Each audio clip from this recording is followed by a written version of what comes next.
अल्हम्दुलिल्लाहि रब्बिल आलमीन वल आक़िबतु लिल मुत्तक़ीन वस्सलातु वस्सलामु अला रसूलिहिल करीम व अला आलिहि व सहबिहि अजमाइन। अम्मा बअदु फ़अऊज़ु बिल्लाहि मिनश शैतानिर रजीम। बिस्मिल्लाहिर रहमानिर रहीम। इन्नल्लाह ला युग़य्यिरु मा बिक़ौमिन हत्ता युग़य्यिरू मा बिअन्फुसिहिम। सदक़ल्लाहुल अज़ीम।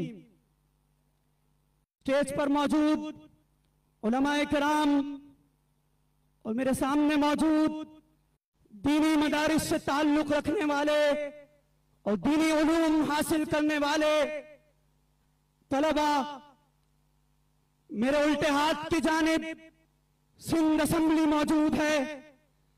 इस असेंबली में बैठने वालों ने गुज़िश्ता साल 2021 में मुख्तलिफ बिल पास किए और उन बिल्स को 2021 एक्ट का नाम दिया। जमात इस्लामी ने और हाफिज नईमुर रहमान साहब ने यह धरना सिंध असेंबली के सामने जो गुज़िश्ता 5 रोज से जारी है और आज इस धरने का 6ठा दिन है। इस धरने को जो उन्वान दिया आपके सामने मुख्तलिफ मकामात पर मौजूद है कि काला कानून नामंजूर। ये असेंबली के अंदर जो बिल पास हुए ये बिल इस्लाम के खिलाफ हैं, ये बिल पाकिस्तान के आईन के खिलाफ हैं और ये उसूल तय पाया कि जो बिल असेंबली के अंदर पास हो वो इस्लाम के खिलाफ हो, वो आईन के खिलाफ हो, वो कानून गोरा कानून हरगिज़ नहीं हो सकता, वो काला कानून है। और जमात इस्लामी हाफिज नईमुर रहमान साहब की क़यादत में इस काले कानून को तस्लीम नहीं करती और मुस्तरद करती है। हजरात गिरामी, गुज़िश्ता रात का मंजर भी आपके सामने बयान करना चाहूंगा।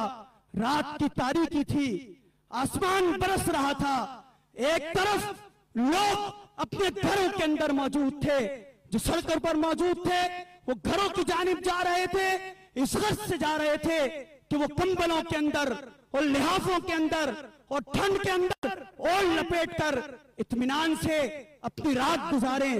लेकिन इसी मकाम पर इंजीनियर हाफिज नईमुर रहमान साहब की क़यादत में अल्लाह के शेरों का एक लश्कर मौजूद था।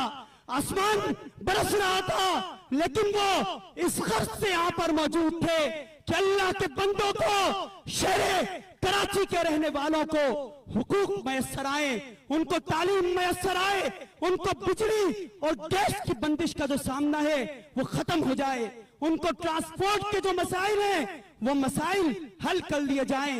ये जो धरना है ये किसी गर्ज के लिए नहीं है, सिर्फ और सिर्फ अवाम के लिए है, अवाम से इजहार यकजहती के लिए है, अवाम को हुकूक फराहम करने के लिए है।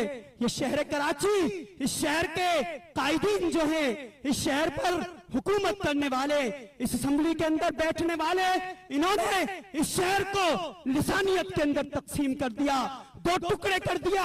बाज लोगों ने नारा लगाया कि यह हक परस्तों का शहर है, इस शहर पर महाजिरों का हक है। बाज लोगों ने नारा लगाया कि यह कौम परस्तों का शहर है, सिंधियों को और सिंधी जबान बोलने वालों को इस शहर पर हक हासिल है। जमात इस्लामी इस गर्ज से खड़ी हुई और इसलिए जमात इस्लामी ने यहाँ पर धरना दिया कि इस शहर को लिसानियत में और लिसानियत के हवाले से हरगिज़ न तोड़ा जाए, बल्कि यह शहर उर्दू बोलने वालों का भी शहर है, यह शहर सिंधी बोलने वालों का भी शहर है, यह शहर, इस शहर के अंदर जितनी भी जबानें बोलने वाले मौजूद हैं सारे मुसलमानों का शहर है। इस शहर के शहरियों को बराबर हुकूक फराहम किए जाए, इनको तालीम दी जाए, इनको बिजली और गैस दिया जाए।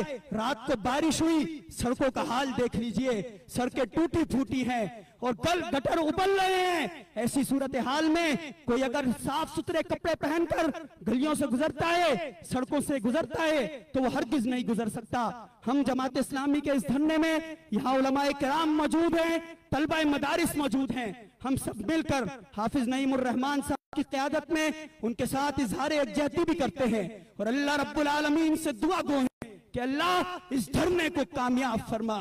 या अल्लाह ये जो तहरीक उठी है, इस तहरीक को इस मुल्क के हवाले से, इस शहर के हवाले से, ये जो हक तो कराची तहरीक है, या अल्लाह कराची को हुकूक मुहैया फरमा। व आखिर दावाना अल्हम्दुलिल्लाहि रब्बिल आलमीन।